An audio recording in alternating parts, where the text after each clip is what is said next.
Hello, everybody. This is the Core Truth Podcast, and today I have my good friend and guest, Dave Werth, and we're going to talk about planning to win. Hi, Dave. How you doing today?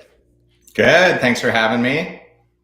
It's great to have you. It's always great to have you. It's fun working with you on a daily basis. Dave and I work together at Douglas Elliman, uh, and it's been a really great career path for both of us. So, planning to win, Dave. What do you think about that?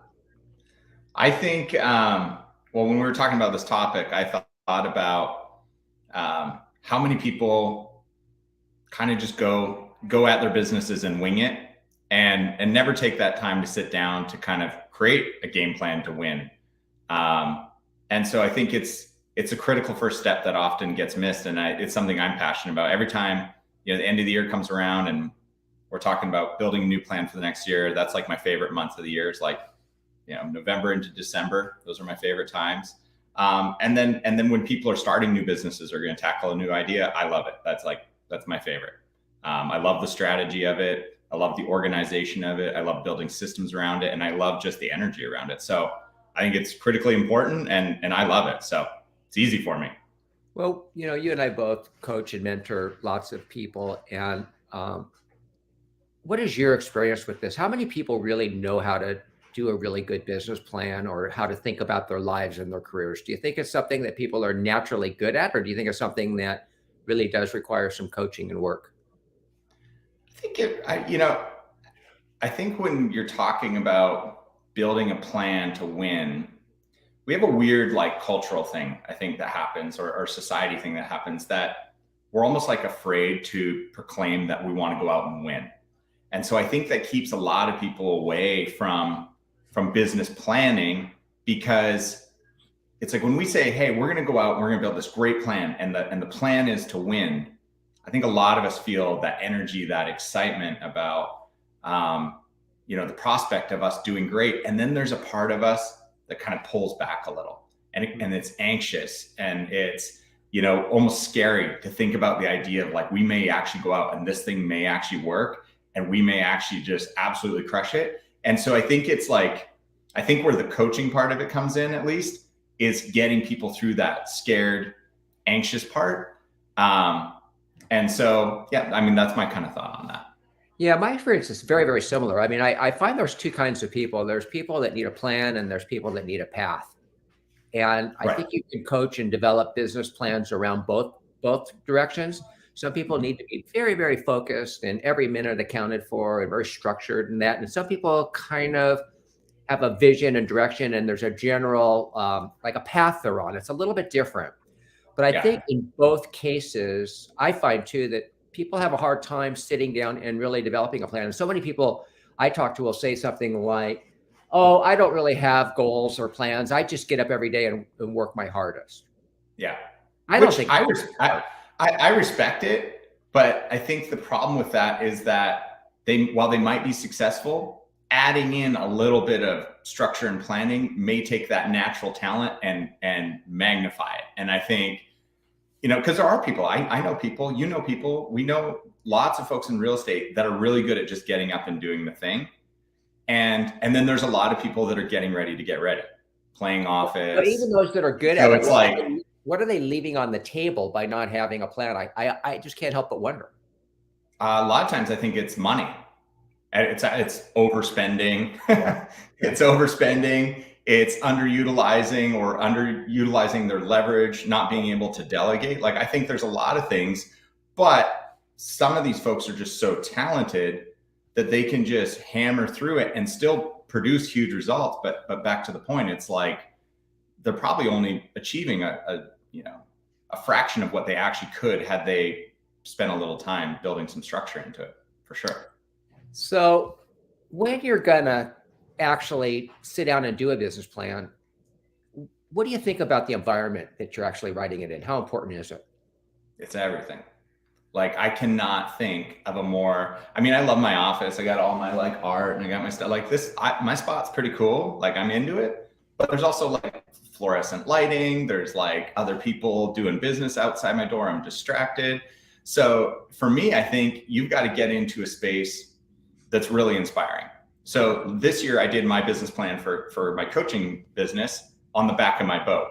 Went down on a sunny afternoon, pulled off the cover, and I just sat there with music on. I sat there for like 3 hours and just kind of, it was like amazing. And I can tell you that I'm much more in love with my plan this year than in years past because of the environment. And I share that with my coaching clients all the time. I'm like, you got to go somewhere, whether it's take your team away, go to a place that inspires you or that you really feel connected to.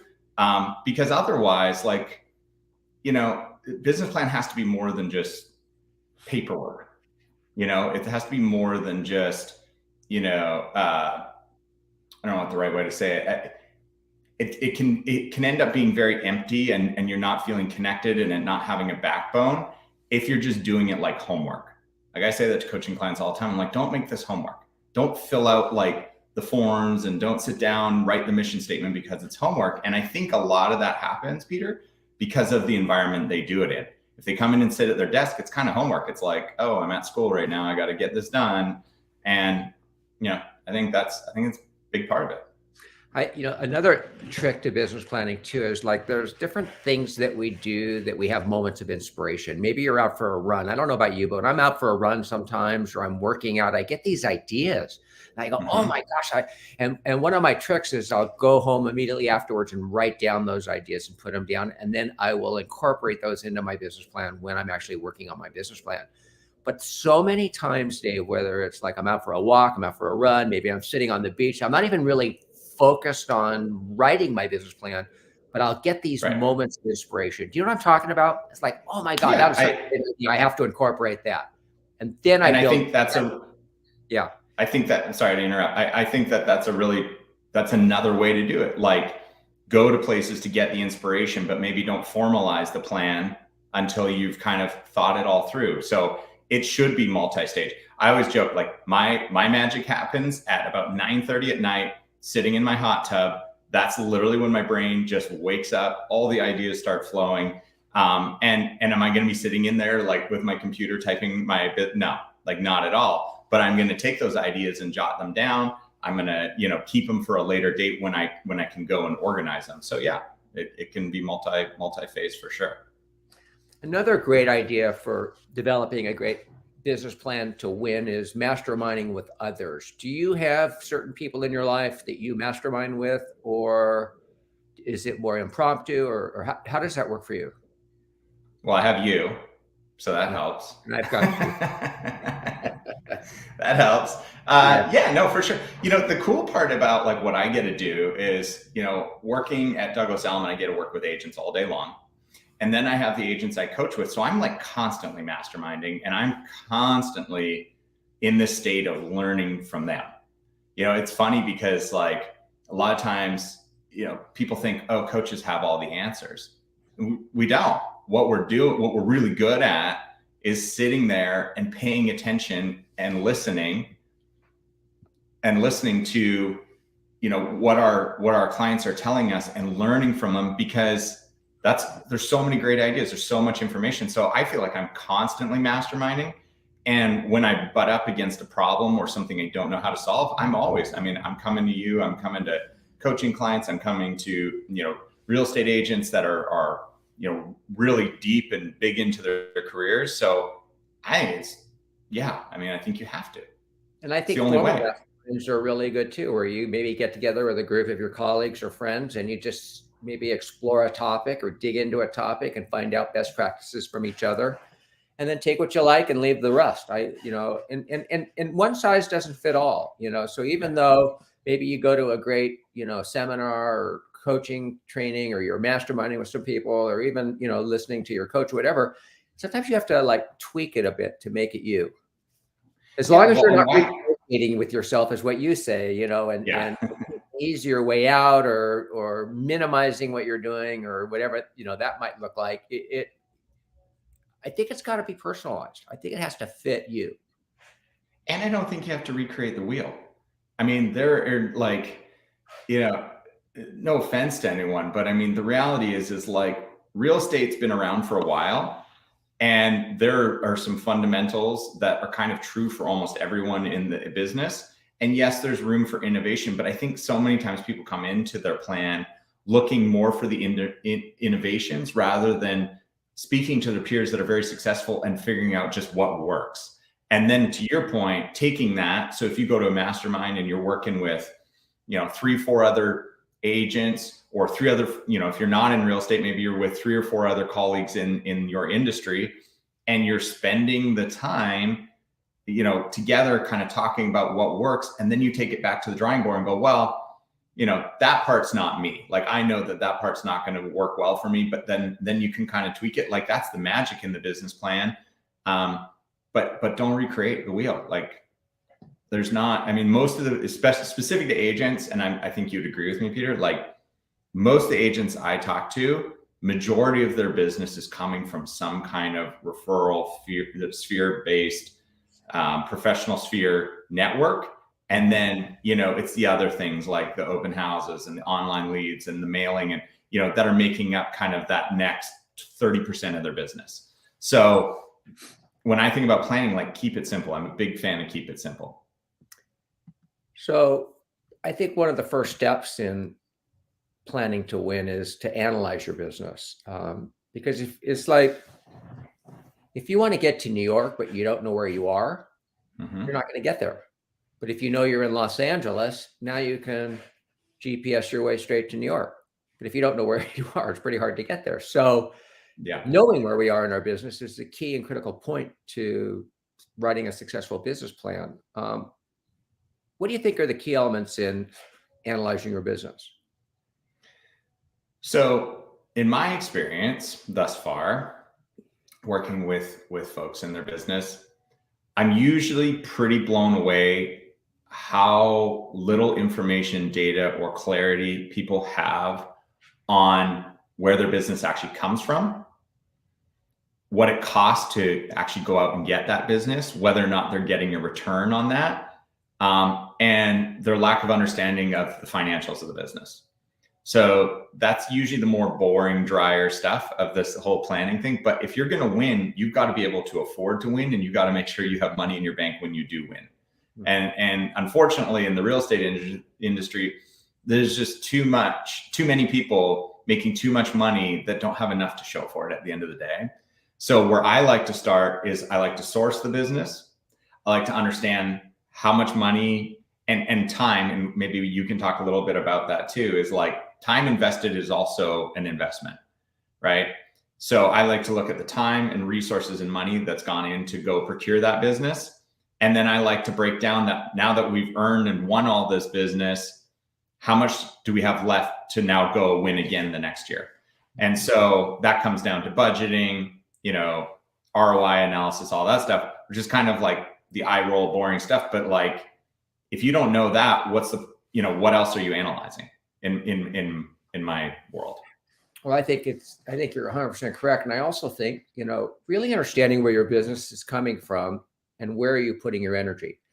So many people are putting their energy into low ROI areas of producing new business, where if you really study and analyze their business, they may be getting 30% of their business from open houses, but they're putting most of their effort into Zillow leads or something, or they may be getting 50% of their business from their sphere of influence, but they're, working on their social media or whatever and stuff like that, and in not doing it in a way that's, hitting their sphere of influence. I think when we know where the source of our best business comes from and where we're having the most success, I say, let's dig in and double down on that. And let's start eliminating some of the stuff that's wasteful and not getting results. Now, if it's something that will get results long-term, that has to be analyzed too. Like, some things take a long time to develop, whether it's farming and things like this. And this is where talking to somebody with experience that's gone down this road before can help you make those determinations. For example, if you're really determined on having a farm, you know what I mean? Some of the things that you do to develop a farm, whether it be direct mail or whatever, takes a long time. You're not going to send out a mailing and own a farm. You're going to be doing this 5 years, 10 years, 20 years to really, really grow and become dominant in your farm. Those kind of commitments are one thing. But let's just say 50% of your business is really coming from your sphere and you're not working on your database on a daily basis to really make it effective and efficient in terms of your prospecting, then you're really being kind of silly and not paying attention. So that's one area I think to really focus on. Well, and I would argue everything is long-term. You know, and one of the things that's driving me nuts lately, I'm seeing these ads coming out going, stop relying on referral business. Like your business is going to tank if you're just relying on your sphere because AI and blah, blah, blah, like whatever. It's like the reality situation is that referral and the people you know and sphere will always be your highest return on investment, no matter what, no matter what. And especially when you're starting out, you either have time or you have money. Right? So which one do you have? And if you have time, you're going to invest your time in the beginning so that you can make money. And when you have money, you're going to use your money to give your time back to yourself. And so all of that is a long play. So no matter where you're at in your business, when you're analyzing, it comes down to time and money. So when we're talking about analyzing, you've got to look at that. And to your point, Peter, you got to look long haul. If you're going to start a geographic farm campaign, if you're going to start an online lead campaign, if you're going to start a sphere touch campaign, it's all long-term, right? You just have to decide whether or not you have the time or the money. And then are you willing to make the investment, and how long is that going to be that you're going to ride it out before you quit? And I will tell you, on most things other than the sphere, whether it's open house, door knocking, expireds, you name it, most people's threshold is about 12 to 14 months. And then they start getting, the wheels start coming off because they're not seeing the result. But the magic happens, and everyone will tell you this, most of the magic happens 18 months plus. And so you got to look at these kind of things when you're analyzing, going, am I able to ride this out for 18 months without a return? Or am I willing to go do door knocking for 18 months without a return? So again, it all comes back down to that return on investment. In other words, get ready for the marathon. Don't hope for a sprint, because it's not going to be a sprint. Yeah. I love it. Yep. I love it. Well, let's go over maybe some elements of a business plan. Like, what 3 or 4 or 5 things should we be looking at when we're writing out our business plans? Yeah. So I think, like we just talked about, the first thing is establishing how you're going to go source your business. How are you going to generate it? Would that be under lead generation then? That'd be your lead generation category? Yeah. Okay. Yeah. And I think the funny part about this is that we get really boxed in on what we believe can be a lead generation source. So I tell people all the time, a lot of my business came from being out on a golf course. And a lot of people go, well, that's not work. And I'm like, well, it is work if you're strategic about it, in the terms of who you invite to go golf with you, what the follow-up that happens after that golf round and subsequent rounds with these people. And so I encourage anyone that's watching this or listening, it's like, let's be careful not to get too much in the box around establishing what our sources of business are. So I can tell you for a fact that a lot of my clients will, they'll have, their sphere as kind of a pillar of their business, but within that, there's very niche things that they're doing. There's very niche things that they're doing to generate business within that sphere, whether it's golf, whether it's, dog networking groups. Like, I have a client that they go to a dog park every week, and there's a networking group of other business professionals and people that own dogs. And so I think that's the first key element, is understanding in your business plan what it is that you're going to do to generate business this year. And then making sure that it's authentic. It actually makes sense for you, because a lot of times people just go to a seminar and they're like, oh, I got to do open house, I got to door knock, I got to call expireds, and I've got to call people I know, and then that's it. And then they're off to the races. And to me, that's not a strong starting point. That's kind of like what the seminar or the textbook told you to do, which ultimately, if you grind at it hard enough, it can work. But again, putting some more thought and strategy, you could really probably do a lot more with the same resources. Do you think that a business plan should include any sort of, personal goals as well? Or do you take your business plan strictly on your business? I think it's a mistake to treat yourself as two different people, meaning business Dave and personal Dave. I used to do that. My wife would even make fun of me. she would say to me, you know, I can always tell when you're on the call, like you turned into business Dave, and it's not the Dave I know. And that really struck a chord with me, because that's how I was operating. Like the minute I walk out of the door to my house in the morning, I become a different person. And I realized that the real superpower in the whole planning process in my business was making sure that I'm a part of it, like who I actually am as a part of it. So I 1000% think that your personal goals have to be right in there with your business goals. And it's more like this holistic, all-in plan. Like it's like the Peter plan. It's not just like the Peter Hernandez real estate plan. It's the Peter plan. Like, what's the plan for Peter this year? What vacations are you taking? What, you know, guitars are you going to buy? Where are you going to go surf? In addition to, you know, what open houses you're going to hold, what listings you're going to take, like that, it's all got to go together. I agree with that so much. You know, I think it's always the first place I go whenever I'm in a slump or whenever I want to get to the next level. I always take a look at where I'm at personally. It's a key part of my business plan. It's such a really thing. You know, one part of you know, business plan I think is, well, I don't even know if it's part of a business plan, but I think it's hugely important in success is mastering your mindset. And I think you could actually make that part of your business plan. Maybe some certain steps you take to master your mindset could be incorporated into your business plan. But my favorite quote is that success is 99% between your ears. Mm-hmm. In other words, whatever your brain is telling you on a daily basis, or whatever mindset you're in, is going to really determine the outcome of just about everything you do in life. And I think the more that we can master our mindset, and the better we master our mindset, the more successful we're going to be, not only in business, but personally, and relationships, health-wise, you name it. And so mastering your mindset, Dave, you and I talk about this a lot. I think we're both believers in this. What are some of your recommendations in this area of your life? You know, you trying to personally master your mindset, because, by the way, we all have radio station KF that comes on and starts telling us what, you know, pieces of poop we are. And we have to continually and constantly fight that negativity that comes into our brain and master it, because only we can take control of our mindset.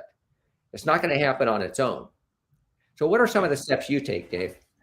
Well, I will tell you that every single coaching client I have has a mindset plan that they are to follow. And the reason that it's in their plan is for two reasons. One is it's a daily, I don't want to call it a battle, because I think it gives it a negative connotation, but it kind of is. You know, it's you versus your war. It's war, yeah. So I mean, it's every day. And so if you don't have a plan of how to attack it or take care of it, or whatever we're going to call it, I mean, you're kind of just leaving it open to lose that battle, is my opinion. So, you know, we talk about it all the time. It's the meditation and the gratitude and writing affirmations and writing out your goals. Like, that's part of the attack plan. So that has to happen every single day. But then the other thing is, you've got to know what you need to do when you do fall off track. Because if your plan is to go this year and go through the whole year and think that you're going to wake up every day and it's going to be all good, and you're not going to come up either against the challenges of life, getting beat down by, you know, a really negative or toxic client or another person that you're having to deal. Like, if your plan is just for it to be all good, you're already teed up to not succeed at the level that you could. So I think it's your daily routines to master your mindset and to kind of make sure that you're prepared to take on the day. But then there's like I call it the ripcord, like a parachute. Like, when you're free falling and you're kind of spinning out of control and things are getting a little crazy and you can feel yourself going dark, I have what I call my ripcord with my clients, which is, what are the things we need to go do immediately to get ourselves back on track?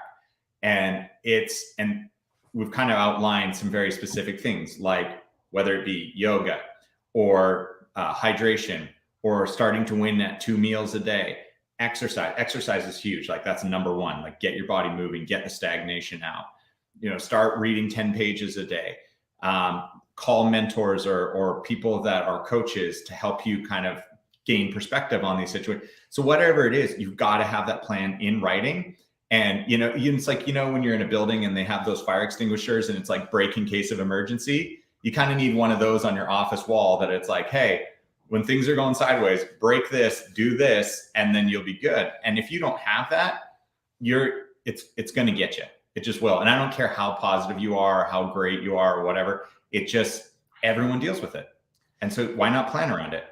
And sideways shows up in so many different ways. It can show up as anxiety. It can show up as depression. It can show up as excitement. It can show up as boredom. It can show up as, there's so many emotions that we deal with and so many feelings that we have to fight through sometimes. And I know like maybe the feeling of not being recognized, maybe the feeling of, needing a win. You haven't had a win in a long time. All these different things are the struggles that we face on a day-to-day basis.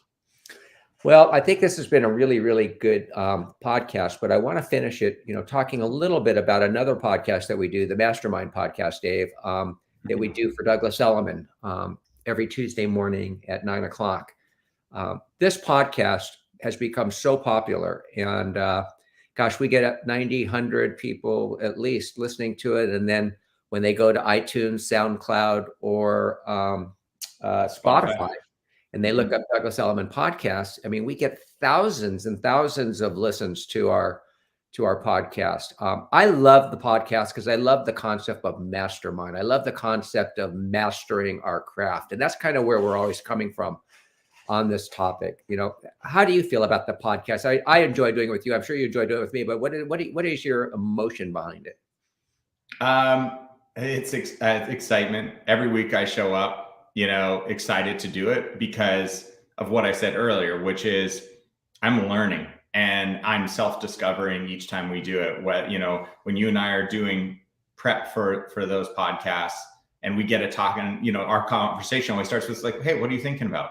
What are you seeing out there? What's going on? And a lot of times your perspective of what's going on is different than mine. And sometimes we can even argue about it a little bit, but it always is for the benefit of each other and everyone out there. So I like it. I'm excited. And it kind of keeps me in that student mode because I feel like if I'm going to lead that call with you, we got to be sharp to what's actually happening in the world out there, especially in real estate. So I love it. It's great.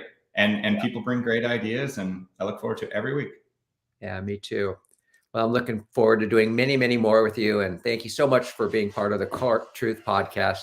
Really appreciate you, Dave. Have a great Friday and a great weekend. And I'll see you around campus. Yeah. Thanks for having me this morning. All right. We'll see you.